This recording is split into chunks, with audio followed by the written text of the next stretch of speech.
What's up YouTube, it's the one and only Legend of Winning, aka Low, and I'm back again with another video. Now regardless of how big of an NBA fan you are, sometimes it's hard to keep up with the amount of talent in the league.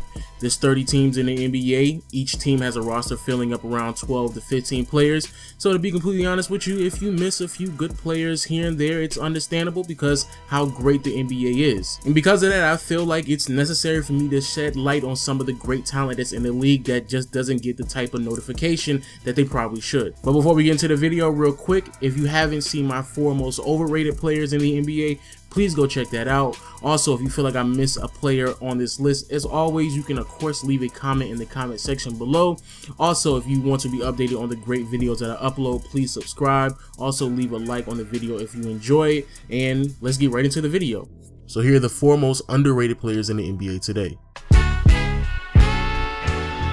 Tobias Harris is a 6'9" forward that spent a good handful of his careers in Orlando and Milwaukee, but finds himself in Detroit for the remaining of the season last year and probably moving forward. At 6'9", his flexibility lends him to play both power forward and small forward, which is something that a lot of teams would love to have, but actually Detroit has the luxury of having a player like that on their team. First positive thing about Tobias Harris is that he is young. The numbers that he's put up so far in his NBA career are actually pretty decent, especially compared to other players that are around his age. At 22, he averaged 17 points, 6 rebounds, nearly 2 assists, a block, almost shooting 47% from the field, and also shooting 36% from 3. With numbers like that, he's easily comparable to other young great players in this league, such as Klay Thompson and Kawhi Leonard when they were 22 themselves. Second thing to note is his flexibility. At 6'9", he can play both power forward and small forward, and there are a ton of teams and organizations that would love to have a player like that on their roster. Defensively, Tobias Harris is still quick enough to keep in front of a lot of small forwards, but also strong enough to bang down low with a good handful of power forwards in this NBA. He proved his flexibility and how valuable he was in the playoffs, and even though they did get swept, he actually put up pretty solid numbers within the 4 games they played against the Cleveland Cavaliers.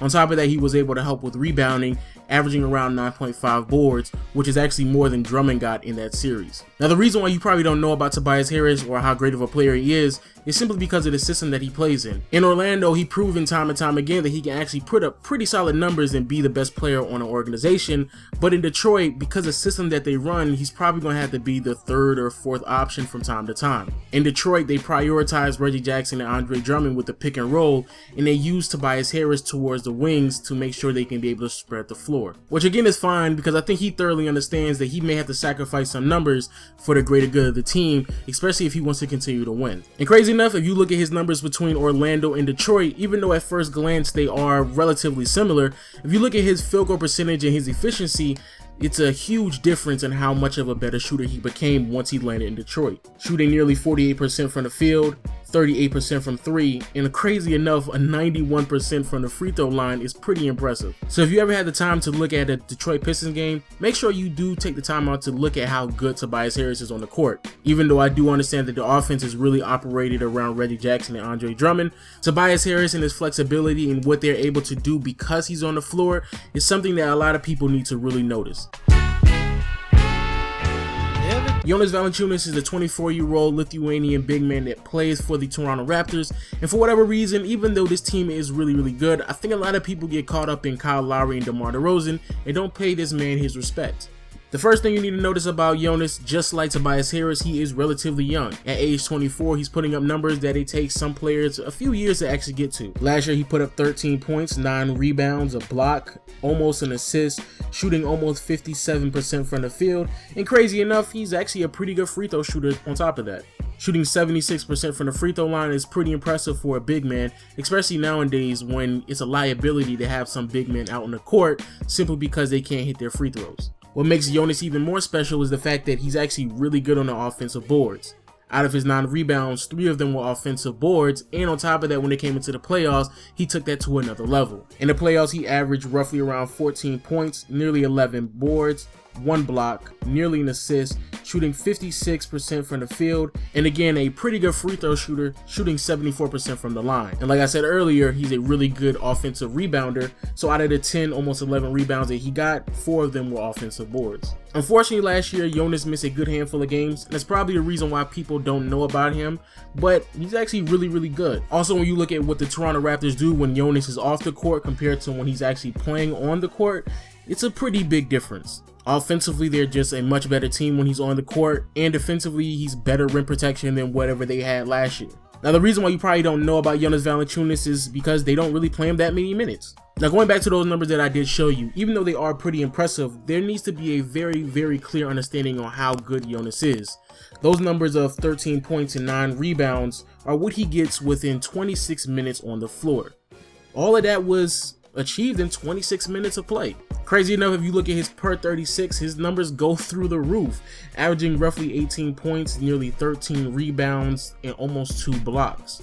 And also, before we continue to go on, let's have an understanding that even the playoff numbers that I showed earlier were also him playing only 26 minutes a game. Now, even though I don't believe he's going to average roughly 18 points if they gave him 36 minutes a game, simply because of the way that the style of play is played in Toronto, I do believe that his rebound numbers would immediately go up as well as everything else. To further prove this point, last year he played 12 games where he got 30 or more minutes, and in those games he averaged roughly around 15 points, 10 rebounds, and he had a defensive rating of 100, which is really good. Now, the reason why he doesn't get that many minutes is simply because of the amount of big men that they had in their front court over the course of a few years.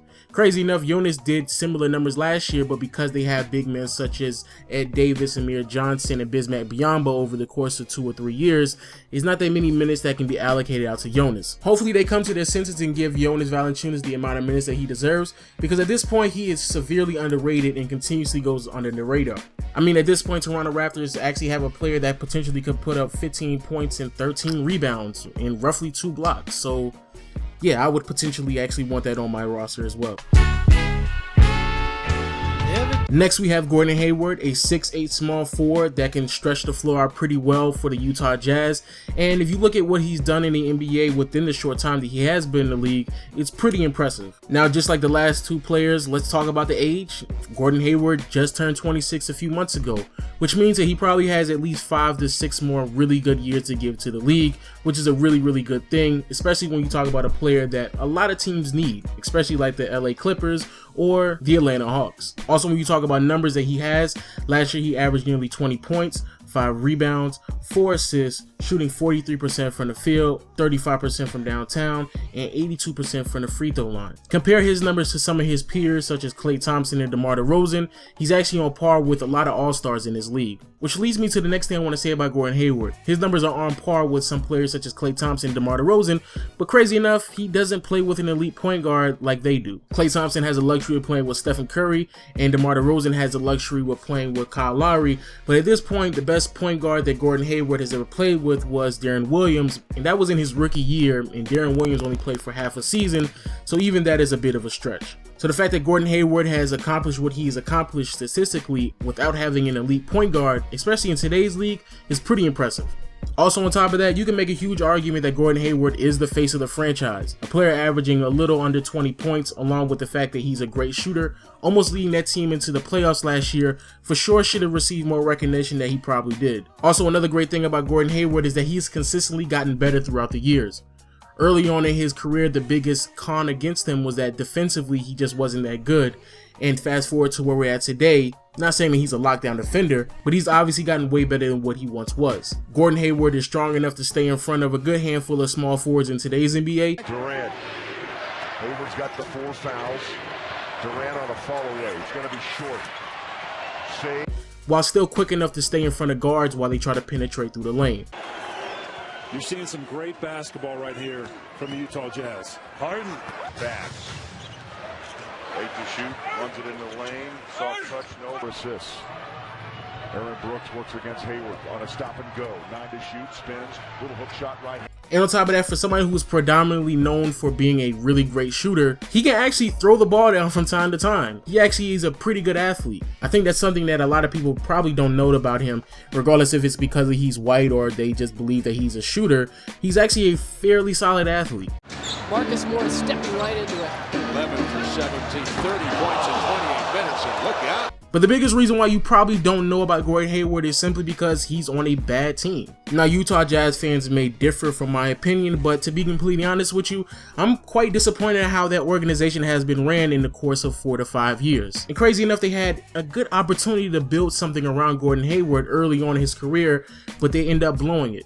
In 2011, they had the number 3 pick in the NBA draft, and instead of picking a guard such as Kemba Walker, they ended up picking Enes Kanter. Now, Kanter is a solid player, but at that point in time, they already had Al Jefferson, Paul Millsap, and Derek Favors, and like I said before, Kemba Walker was still on the block, and as we also know, Darren Williams had just left earlier that year, so I'm completely confused to why they didn't go for a guard. Hopefully they can put a team around Gordon Hayward sooner than later, and hopefully it's actually this year, because after this year he is a free agent. And regardless if you don't know how good Gordon Hayward is, trust me when I say the Utah Jazz fans and their organization and the teammates, they know what he means to that team, so they will understand how huge of a hit it is if he ends up leaving. And finally we have Paul Millsap. Millsap is a 6'8" power forward that is, in my opinion, the best player that the Atlanta Hawks have had in a very long time. And the Atlanta Hawks are a team that consistently makes the playoffs, so I'm completely confused to why he isn't getting the recognition that he rightfully deserves. Even though he isn't as young as the rest of the players on his list, he has major accomplishments, and for whatever reason, people just don't recognize him at all. First thing first, he led the Hawks in every statistical category besides assists, ended up with 17 points, 9 rebounds, nearly 2 steals and 2 blocks, and also with 3 assists. Not only did he lead the team in almost every major statistical category, but also in the league, he normally finished around top 10 in almost every statistical category. He finished top 10 in offensive rebounds, top 10 in steals, top 5 in blocks, and top 10 in steals per game. Crazy enough, he had the highest defensive win shares at 6. And the 4th best defensive rating. With numbers like that, he of course received recognition such as the All-Star game and of course the 2nd All-Defensive team, but regardless of how many accomplishments he's received over the past year or two, I'm completely confused to why people don't thoroughly understand how good of a player he is.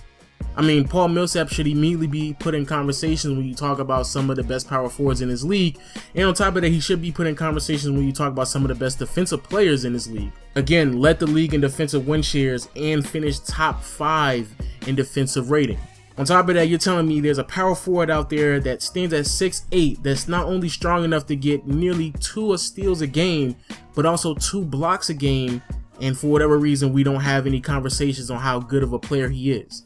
Now, I don't know if it's because he plays for Atlanta and that's not a huge market compared to other places in the NBA, because to be completely honest with you, if he played for the Golden State Warriors and you took Draymond Green off that team and you put Paul Millsap on there, I think he would get a lot more recognition. A player this good should be receiving way more notoriety than he does, and on top of that, should probably be celebrated for how good of a player he is. Because again, even though he doesn't put up some outrageous numbers, the all-around package that is Paul Millsap should immediately put him in conversations in some of the top players in the league. So there you have it, people. Those are my 4 most underrated players of the NBA today. If you feel like I missed anybody, which I obviously did, because there's so much great talent that goes unnoticed in the NBA today that it's kind of hard to make a list just out of 4 players, but I tried my best. So if you feel like I missed somebody, please put the comment in the comment section below. Also, I will have a poll out in the description, so also click on that so you can, have more output.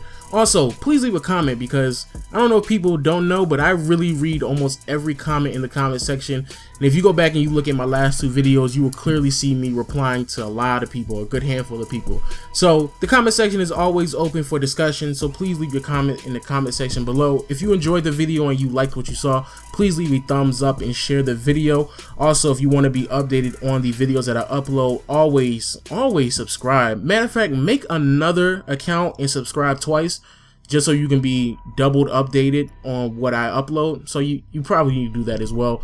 And always follow me on Twitter to be updated even further on the videos that I upload, and also, keep up with me on Twitter. Also, we're doing a Discord chat. I don't necessarily know if people know what that is, but if you want to be part of the Discord chat, please check us out in the Discord chat. That will also be in the description below.